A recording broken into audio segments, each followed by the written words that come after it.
السلام علیکم، محدث ٹی وی میں خوش آمدید۔ پروگرام کی 15ویں قسط پیش خدمت ہے۔ گفتگو کا آغاز کرنے سے پہلے آپ سے درخواست ہے کہ چینل کو سبسکرائب کر لیں تاکہ تمام ویڈیوز آپ تک پہنچتی رہیں۔ نئے آنے والے دوست اس موضوع کو موجودہ حالات کے تناظر میں مکمل سمجھنے کے لیے تمام پروگرامز لازمی دیکھیں جو کہ ہمارے یوٹیوب چینل پر موجود ہیں۔ ناظرین، حضرت ثوبان رضی اللہ عنہ کہتے ہیں کہ رسول اللہ صلی اللہ علیہ وآلہ وسلم نے فرمایا، کعبہ کے ایک خزانے کے پاس 3 آدمی آپس میں لڑائی کریں گے، ان میں سے ہر ایک خلیفہ کا بیٹا ہوگا، لیکن ان میں سے کسی کو بھی وہ خزانہ میسر نہ ہوگا۔ پھر مشرق کی طرف سے کالے جھنڈے نمودار ہوں گے اور وہ تم کو ایسا قتل کریں گے کہ اس سے پہلے کسی نے نہ کیا ہوگا۔ پھر آپ صلی اللہ علیہ وآلہ وسلم نے کچھ اور بھی بیان فرمایا جسے میں یاد نہ رکھ سکا۔ اس کے بعد آپ نے فرمایا، لہٰذا جب تم اسے یعنی مہدی کو ظاہر ہوتے دیکھو تو جا کر اس سے بیعت کرو، اگرچہ گھٹنوں کے بل برف پر گھسٹ کے جانا پڑے، کیونکہ وہ اللہ کا خلیفہ مہدی ہوگا۔ آخری زمانے میں جب لوگوں کے معاملات دگرگوں ہو جائیں گے، اس وقت خلیفوں کی اولاد میں سے 3 افراد کعبہ اور اس کے خزانے پہ قبضہ جمانے کے لیے آپس میں جنگ کریں گے۔ ان میں سے ہر ایک بیت اللہ پر قبضہ کا خواہاں ہوگا، مگر کوئی بھی کامیاب نہیں ہو سکے گا۔ عین اس وقت مہدی کا شہر میں مکہ میں ظہور ہوگا اور یہ بات لوگوں میں عام ہو جائے گی۔ کعبہ کے قریب مہدی کی بیعت کی جائے گی جس میں لوگ ان کی اطاعت پر بیعت کریں گے۔ وہ 3 اشخاص جو جنگ کریں گے اور ہر ایک کے پیروکار بھی ان کے ہمراہ ہوں گے، وہ تمام بادشاہ کی اولاد ہوں گے اور وہ اپنے والد کی طرح حکومت حاصل کرنے کے خواہش مند ہوں گے۔ ناظرین، امام مہدی کے دور میں لڑی جانے والی جنگوں میں ایک بات ذہن میں رکھنی چاہیے کہ وہ اس وقت آئیں گے جب جنگ ہو رہی ہوگی،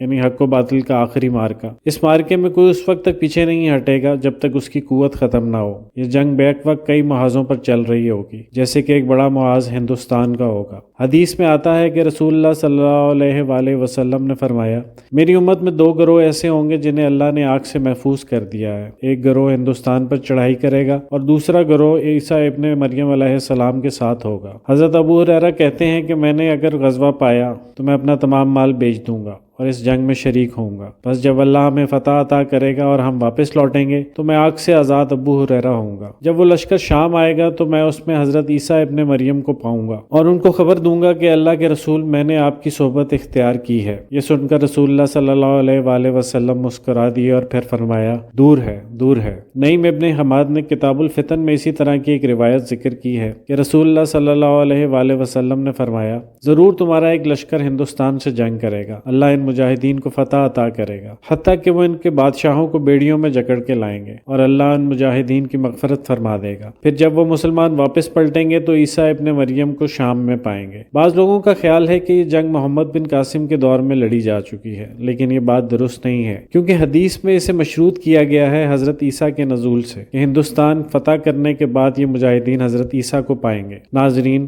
گزشتہ 40 سالوں میں تمام کی تمام علامات صغریٰ تو ظہور پذیر ہو چکی ہیں، اب علامات کبریٰ کی باری ہے جو غلبہ دین کی صورت میں ظہور پذیر ہوں گی۔ اس موجودہ دور کو جس میں ہم آج رہ رہے ہیں، اس دور کو قرآن و حدیث میں دور فتن کہا گیا ہے۔ پوری امت اس وقت دھوکوں اور فتنوں میں جکڑی ہوئی ہے، مگر نہ تو اس کو یہ دھوکے نظر آتے ہیں اور نہ ہی فتنے، مگر اللہ تعالیٰ نے اپنے فضل و کرم سے یہ خوشخبری بھی ہمیں سنا دی ہے کہ اسی دور فتن میں اللہ ایک نئی قوم کو سامنے لے آئے گا جو جہاد میں ثابت قدم ہوں گے، کافروں پر سخت اور مومنوں پر مہربان اور شفیق ہوں گے۔ کسی انسان یا قوم کے لیے سب سے بڑی سزا یہ ہوتی ہے کہ وہ فتنوں میں پڑ جائے، جس سے اس کی سوچ اور فکر معوف ہو جاتی ہے۔ ان احادیث سے مزید جو بات ہمارے علم میں آتی ہے وہ یہ ہے کہ یہ غزوہ امام مہدی کے دور میں اور ان کی سربراہی میں لڑا جائے گا۔ ہندوستان کے ساتھ جہاد کی اہمیت کا اندازہ ان احادیث سے لگایا جا سکتا ہے۔ نیز ان احادیث میں اس بات کی طرف بھی اشارہ ہے کہ ہندوستان اسلام کے لیے خطرہ ہے اور دجال کے ساتھ اس کے الائنس کی طرف اشارہ ہے۔ یہی وجہ ہے کہ اس کی فضیلت ایسی ہے جیسے دجال کے ساتھ جنگ کرنے والوں کی۔ نظریاتی اعتبار سے یہودیوں کا سب سے پکا دوست ہندوستان ہے اور جنوبی ایشیا کو کنٹرول کرنے کے لیے ہندوستان کا مضبوط ہونا ضروری ہے۔ اسی لیے اس وقت ان کا مکمل زور ہندوستان کو معاشی اور دفاعی طور سے مستحکم کرنے پر ہے۔ یہ وہ خطہ ہے جہاں سے دجال کے خلاف لشکر نکلے گا، اسی لیے اس وقت سے پہلے ہی ہندوستان کو ناقابل تسخیر بنایا جانا ضروری ہے۔ یہودی ہر اس قوت کو ختم کرنا چاہتے ہیں جو ان کے لیے خطرہ پیدا کرنے کا باعث ہو۔ پاکستان پر مسلسل دباؤ اور بھارت کی مکمل حمایت کو اسی تناظر میں دیکھا جانا چاہیے۔ کیا ان سب باتوں کو دیکھ کر لگتا نہیں کہ ہمارا دشمن ان احادیث پر ہم سے پہلے عمل درآمد شروع کر چکا ہے اور ہم ہیں کہ ابھی فرصت ہی نہیں؟ لیکن آپ جتنا بھی ہندوستان سے درگزر کرنا چاہیں، اللہ تعالیٰ ان قریب ایسے حالات پیدا کر دے گا کہ آپ کو ہندوستان کا رخ کرنا ہی ہوگا۔ رسول اللہ صلی اللہ علیہ وآلہ وسلم نے فرمایا، بیت المقدس کی آبادی مدینہ کی خرابی کا باعث ہوگی اور مدینہ کی خرابی جنگوں کا باعث بنے گی۔ جنگ قسطنطنیہ کی فتح کا باعث بنے گی اور قسطنطنیہ کی فتح دجال کا ظہور ہوگا۔ پھر آپ نے اپنا ہاتھ حضرت معاذ بن جبل رضی اللہ عنہ کی ران یا مونڈے پر مارا جن سے آپ یہ بیان فرما رہے تھے، اور فرمایا، یہ ایسے ہی یقینی ہے جیسے تمہارا یہاں ہونا یا بیٹھنا یقینی ہے۔ شہروں کی خرابی کے حوالے سے جو احادیث آئی ہیں ان سے مراد مکمل یا جزوی دونوں ہو سکتے ہیں، کیونکہ احادیث میں لفظ خراب استعمال ہوا ہے جو کہ دونوں کے لیے استعمال ہوتا ہے۔ بیت المقدس کی آبادی کا مطلب یہودیوں کا وہاں طاقت پکڑنا ہے۔ حدیث کا حاصل یہ ہے کہ جن واقعات کا ذکر کیا گیا ہے وہ سب مذکورہ ترتیب کے مطابق یک کے بعد دیگرے واقع ہوں گے، اور ان میں سے ہر ایک کا وقوع پذیر ہونا دوسرے کے وقوع پذیر ہونے کی علامت اور نشانی ہوگی، اگرچہ ان کا وقوع پذیر ہونا مہلت اور تاخیر سے ہی کیوں نہ ہو۔ اس حدیث میں رسول اللہ صلی اللہ علیہ وآلہ وسلم نے جن واقعات کا ذکر فرمایا ہے وہ ترتیب سے رونما ہوں گے۔ پہلے بیت المقدس کی آبادی اور عمارتوں کی کثرت اور لوگوں کا اس شہر میں کثرت سے آباد ہونا، پھر اس کے بعد یثرب یعنی مدینہ منورہ کا برباد ہونا، یعنی لوگوں کا مدینہ میں رہائش سے گریز کرنا اور مدینہ میں جدید تعمیرات کا سلسلہ رک جانا۔ یہ تمام چیزیں آج مدینہ میں ظاہر ہو رہی ہیں۔ لوگ بتدریج وہاں کم ہو رہے ہیں اور آبادی میں اضافے کا سلسلہ رک چکا ہے۔ مدینہ کے باشندوں کی ایک بڑی تعداد آہستہ آہستہ وہاں سے دوسرے شہروں میں منتقل ہو رہی ہے۔ موجودہ دور کے معروف عرب عالم ڈاکٹر محمد بن عبد الرحمن العریفی نے بھی اپنی کتاب نہایت العالم میں اسی رائے کا اظہار کیا ہے۔ بیت المقدس کی آبادی کا ایک مفہوم یہ بھی ہو سکتا ہے کہ آخری زمانے میں خلافت وہاں منتقل ہو جائے گی اور اسی کے باعث مدینہ میں خرابی پیدا ہوگی اور لوگ مدینہ کو چھوڑ دیں گے۔ مجاہدین کے نعروں سے روم کا فتح ہونا۔